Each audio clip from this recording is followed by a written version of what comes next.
Olá pessoal, eu sou a professora Kathleen e hoje eu estou aqui para falar um pouquinho com vocês sobre as atribuições de um atendente de farmácia. Uma dessas atribuições é sim a arrumação, a organização das prateleiras. Gente, presta atenção.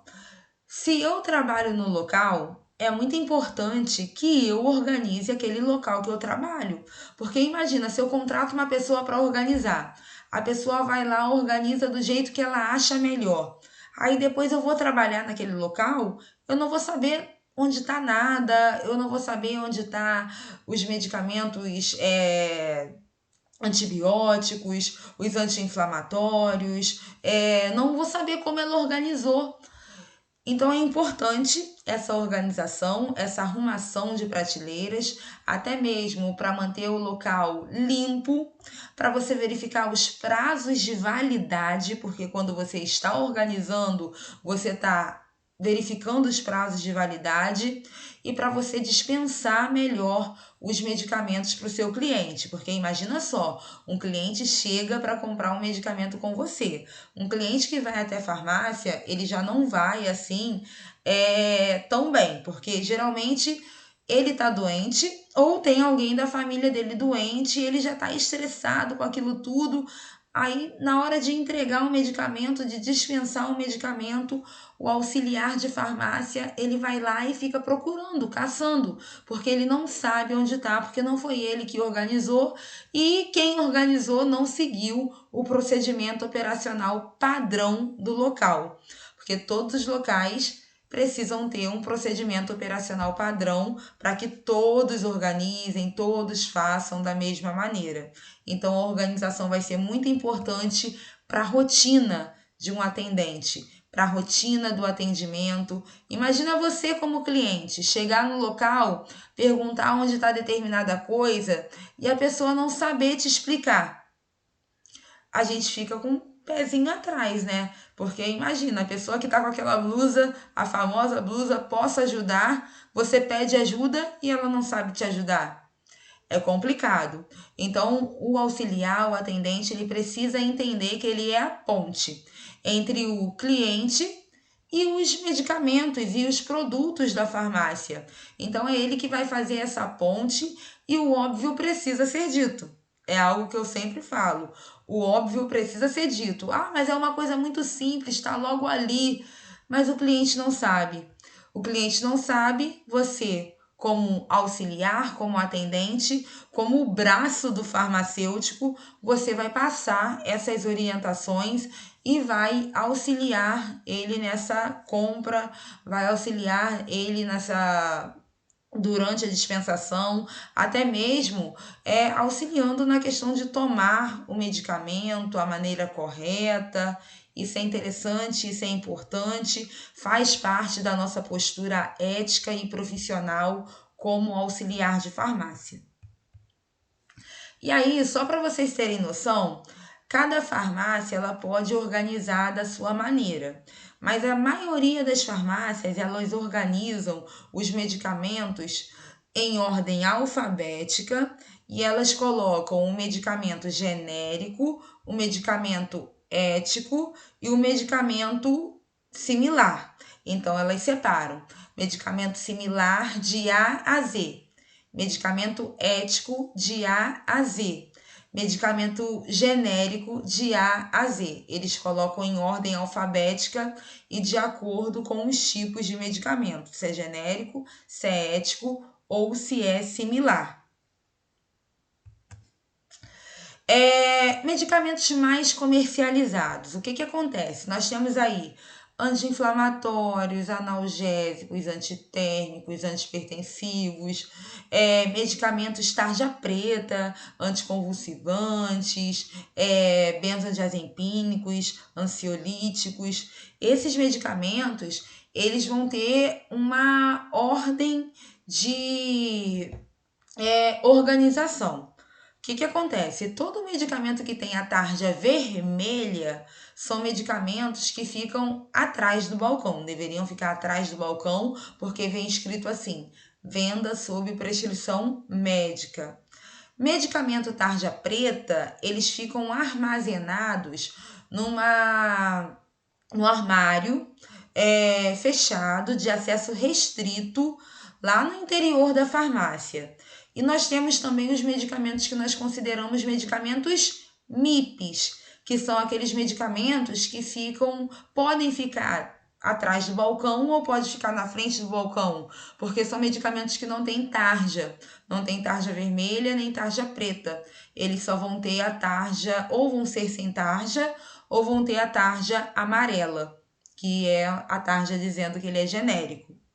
Então, medicamentos mais comercializados, eles vão ser organizados também, mais de acordo com a sua tarja, dentro do balcão, fora do balcão, dentro de armários e por aí vai, de acordo com o procedimento da farmácia e de acordo com aquilo que a Anvisa também determina para as farmácias. Tem também a organização por formas farmacêuticas, tá, gente? Forma farmacêutica sólida, semissólida e líquida. O que acontece? Tem locais que eles vão organizar de acordo com a forma farmacêutica e aí eles colocam sólidos de um lado, semissólidos de outro e líquido de um outro. Lembrando que líquido sempre vai ficar de pé, tá bom? Você não coloca medicamento líquido deitado, para ganhar mais espaço. Não pode colocar. Ele tem que ficar em pé, porque corre o risco de derramar, mesmo que esteja bem lacrado, corre o risco de derramar. Então, sempre de pé os líquidos. E aí, a questão que eu falei com vocês das tarjas. Nós temos aí medicamentos sem tarjas, que são medicamentos MIPs. MIP significa medicamento isento de prescrição médica. Então, por exemplo, uma dipirona, novalgina, que eu consigo comprar sem prescrição médica, não tem tarja vermelha. Eu tenho 2 tipos de tarja vermelha, que são tarja vermelha sem retenção de receita, são aqueles medicamentos como anti-inflamatórios, sem ser os corticoides, anti-inflamatórios como o diclofenaco, como o ibuprofeno, anticoncepcional. Esses medicamentos têm a tarja vermelha escrito venda sob prescrição médica. Esses ficam atrás do balcão. E temos também os medicamentos tarja vermelha, que vem escrito assim, venda sob prescrição médica com retenção de receita. Esses medicamentos também ficam atrás do balcão e aí eles só podem ser vendidos com 2 vias, né? Uma receita fica na farmácia e a outra fica com o cliente. Então, tem que ter sempre 2 vias. O exemplo, os antibióticos. São receitas brancas que são em 2 vias, uma fica na farmácia e a outra vai com o cliente. E tem também os medicamentos tarja preta, que são aqueles que ficam lá no armário, como eu falei anteriormente. Esses medicamentos, na tarja preta, vem escrito venda sob prescrição médica, o abuso desse medicamento gera dependência. E aí esses medicamentos como diazepam, Rivotril, que é o clonazepam, bromazepam, esses medicamentos, eles só podem ser vendidos com retenção de receita também e a notificação de receita azul que fica retida na farmácia, certo? A notificação fica retida na farmácia, então não pode ter erro, até porque se tiver erro, o farmacêutico vai ter que prestar conta dos medicamentos que foram vendidos sem a receita, porque essa notificação fica na farmácia e tem todo um procedimento que ele tem que prestar conta desses medicamentos. O ambiente, nós temos critérios de organização, padronizar a organização, para a organização ficar mais harmoniosa. Agora, por exemplo, períodos de verão. Eles colocam produtos relacionados mais a verão, protetor solar mais expostos. Época de inverno, eles colocam produtos de inverno mais expostos, então tudo vai depender do tempo, vai depender também dos clientes que frequentam a farmácia. E aí, dependendo disso, eles vão organizar, eles vão padronizar. É interessante a gente lembrar que não é legal ficar muitos produtos nas gôndolas, né, nas prateleiras. É importante ter poucos, né? Até mesmo por uma questão de venda, de marketing. Se tem muito produto, dá a entender que aquele produto não é bom, que ele tá ali, ó, há um tempão. E ainda tem a questão de ficar empoeirado, bagunçado. Então, colocar ali a necessidade, aquilo que é necessário, aquilo que é suficiente, e depois ir repondo. E os produtos, por exemplo, que geram maior tráfego dentro da farmácia, eles ficam lá no final. Por exemplo, se a farmácia vende mais medicamentos, esses produtos, esses medicamentos vão ficar lá, o balcão vai ficar lá no final da farmácia. Isso também é uma estratégia de marketing para o cliente ir andando até o final. Enquanto ele vai andando, ele vai vendo outras coisas mais e acaba saindo de lá comprando medicamento e outras coisas também, né? Então, acaba que a farmácia é um estabelecimento de saúde, mas também é um estabelecimento de venda. O layout da farmácia, como eu falei, isso a gente vê até em mercado. Por exemplo, vai no mercado hoje, ele está arrumado de um jeito. Vai no mercado daqui a 2 semanas, ele está arrumado de um outro jeito. Isso tem a ver com um estudo de marketing deles lá. Porque o que acontece? Eles entenderam que determinados produtos estão fazendo o cliente andar mais pela farmácia. Então, eles vão colocar esses determinados produtos lá para trás. Então, o layout ele vai ajudar nas vendas, né? O layout é como o imobiliário vai ficar disposto ali dentro da farmácia, vai auxiliar nas vendas, vai auxiliar na comodidade do cliente e vai fazer com que o cliente fique mais confortável e que a venda seja melhor. O objetivo é sempre promover conforto, agilidade nas compras e alavancar, sim, as vendas. Em relação à perfumaria, a gente sabe muito bem que hoje as farmácias não sobrevivem só de medicamentos. Muitas farmácias elas estão aí trabalhando com a questão das perfumarias, com a questão da perfumaria, cosméticos. E aí eles investem bastante em produtos cosméticos, perfumaria, colocam lá a linha toda, bem arrumadinha, iluminada, para o cliente que vai lá comprar um medicamento, ele olha um cosmético, ele ia comprar só um shampoo, e quando chega lá ele vê a linha toda, e aí ele acaba comprando o shampoo, o condicionador e tudo mais. Mas para que isso aconteça, tem que ter uma arrumação.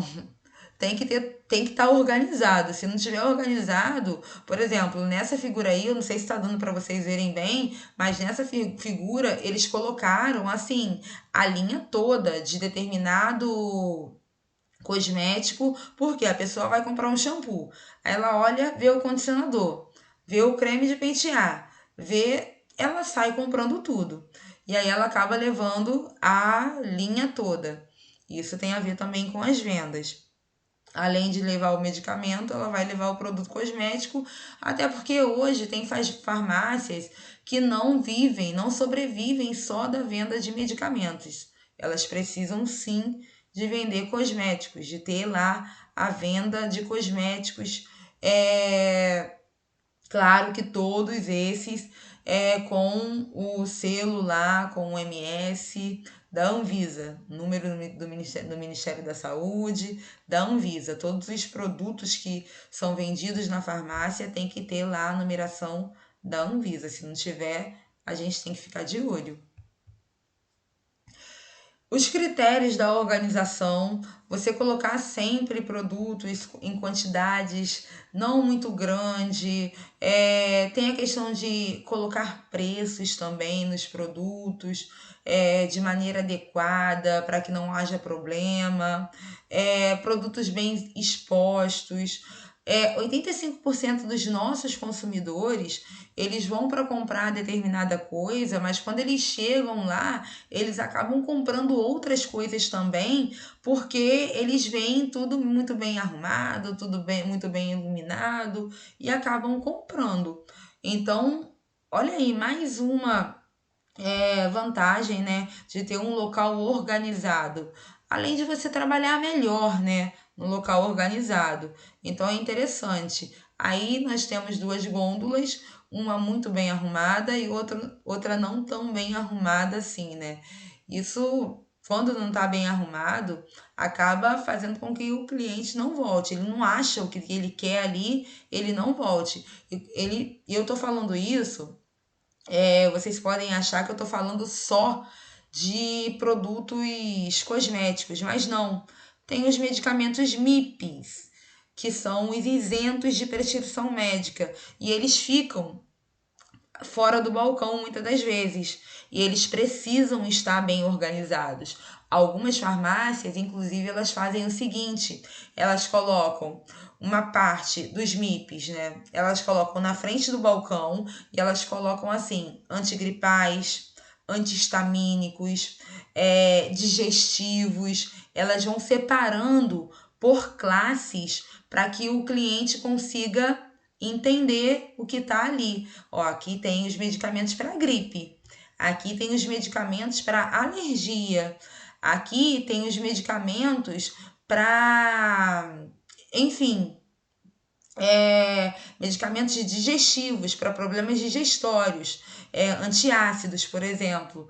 Então, eles conseguem verificar melhor. Por isso que é importante a gôndola estar bem organizada.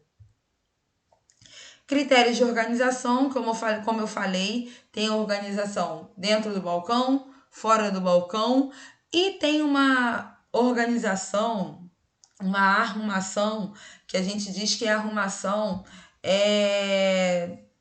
de marketing mesmo, que é a arrumação para alavancar vendas. Por exemplo, a arrumação que a gente faz lá no caixa, produtos que ficam no caixa. É uma venda estratégica. Essa venda é uma venda estratégica por quê? Porque quando eu estou na fila, eu estou ali olhando os produtos que eu comprei, mas eu também estou olhando a volta. E quando eu olho a volta, eu acabo comprando coisas talvez que eu não precisasse tanto assim. Outra estratégia no critério de organização é você colocar produtos da linha infantil na altura do olhar da criança. Vocês podem perceber a partir de hoje, nas farmácias, nas drogarias. Produtos da linha infantil geralmente ficam 1 metro no olhar da criança. Shampoo, condicionador, aquilo que passa na televisão, que elas querem muito. Fica no olhar da criança para quê? Para instigar a criança a comprar. Então, é uma estratégia de venda também, de organização e venda. E fiquem ligados, porque o que a gente percebe muitas das vezes é uma certa resistência em relação a manter o local onde se trabalha organizado. Muitas pessoas acham que só vou atender, só vou fazer isso e pronto, acabou. E não é. A gente tem várias coisas a ser feitas dentro do nosso ambiente de trabalho. Como eu disse, isso faz parte da ética profissional, profissionalismo, né? E farmácia, drogaria, eles não vão gostar. O gestor, o dono, o gerente, o farmacêutico, eles não gostam de funcionários, colaboradores, que são colaboradores que a gente precisa estar dando corda o tempo todo, colaboradores que não fazem aquilo que precisa ser feito, que são colaboradores que são reativos, colaboradores que não têm planejamento, não têm visão de futuro, que as informações passadas acabam não sendo bem. Eles acabam não tomando muito bem para si, são reativos em relação a isso. Sabe aquele colaborador que a gente tem que ficar dando corda o tempo todo para ver se ele funciona? Então, Tomem cuidado com isso, porque isso não é só para a área da farmácia não, tá? Isso é para todas as áreas, isso é para todos os locais, para todas as áreas da saúde, para todas as áreas. Você precisa dar o seu melhor, o seu trabalho tem que ser um trabalho de excelência. Se você não entrega um trabalho de excelência, é o seu nome que está ali. É o seu nome que está ali e aí você acaba sendo prejudicado por isso, tá bom? Qualquer dúvida, só deixar aqui.